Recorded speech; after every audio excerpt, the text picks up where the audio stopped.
At saka ito, yung ni material natin dito. Yan, ito. Para dyan sa isang building. Control. In the quiet of the night, stars shine so bright.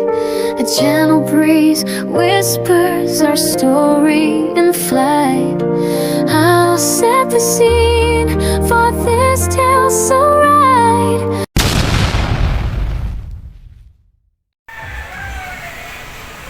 Hello guys, yan, natapos na rin nating i-layout at saka kapag-examine na rin tayo. Yan. Ito nga pala yung ating pin light na maliit lang, 2.5 ang size. Saka ito, sabayan. At saka itong isa sa center. Tapos dito sa labas, receptacle lang ilalagay natin dyan. At isa dito sa labas. Yan, control na yan ang driveway. At ito, pagiging trigang to. Trigang yan. Ito, sabay. Tapos ito, solo lang. At saka yung sa labas. Kaya yung dalang outlet natin. Isang aircon. Doon tayo sa kabila.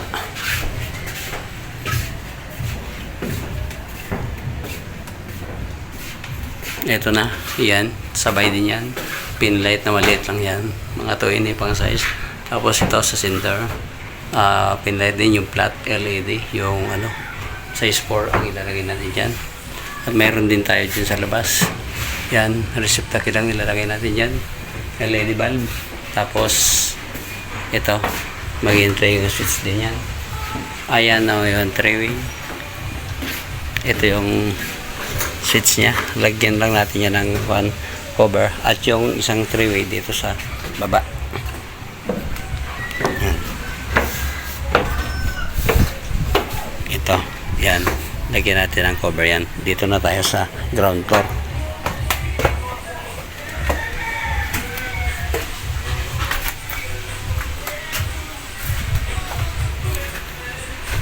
Ayan, tapos na rin natin to. Kapag examine na rin tayo dito sa ground floor. Ito mga center light, size 4 LED. Yung flat lang na round. Tapos dito sa may lavabo. Yan. Tapos isa dito sa labas. Yan, receptacle. Ang receptacle din ang ilalagay natin yan. Mag-i-intrigue ang ito dito. Ito. Yun. Tsaka yun. Yan, dito tayo sa CR. Yan din. Pin light din ang ilalagay natin yan. Size 3 lang. Ito yung switch. Yun. 1 gang switch lang. At saka dito sa kwarto. Yan, mayroon tayo center light. Size 4 na LED ang ilalagay natin yan. Yung flat na round size 4. Tapos ito yung pin light. Dalawa yan. Saka natin itatagos yan. Ipapasa doon. Kung nabutasan na. Para madalang lumukot. Yan. Nahuli natin ilagay yan. Kaya hindi pa natin na ipapasa doon. Ayan. May aircon din tayo dito. Yan na yung mga outlet. Hindi pa na natin na ipipix yung finish kasi naiwan yung torch ko. Then na rin lang yan. Tugang switch ang ilalagay natin dito. Yan. Alright. Okay na. Yan o. Hindi pa na ano natin na ipipix yung pipe. Iwan yung torch. At saka ito yung ni material natin dito. Yan, ito para dyan sa isang building. Control. Tsaka ito dyan sa isang building. Yun. Tsaka ito. Yun. Ito. Dito na ito. Yan. Dito na yan. Ang control. Saka na natin ano yan sa pag mag-terminate saka na is panibagong video na naman yun.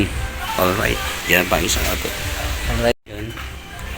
Hanggang dito na lang guys at maraming salamat sa inyong walang sawang pag-subaybay at panood dito sa aking mga video.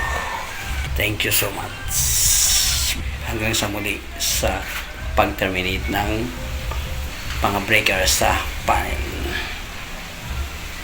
Bye-bye. Peace out.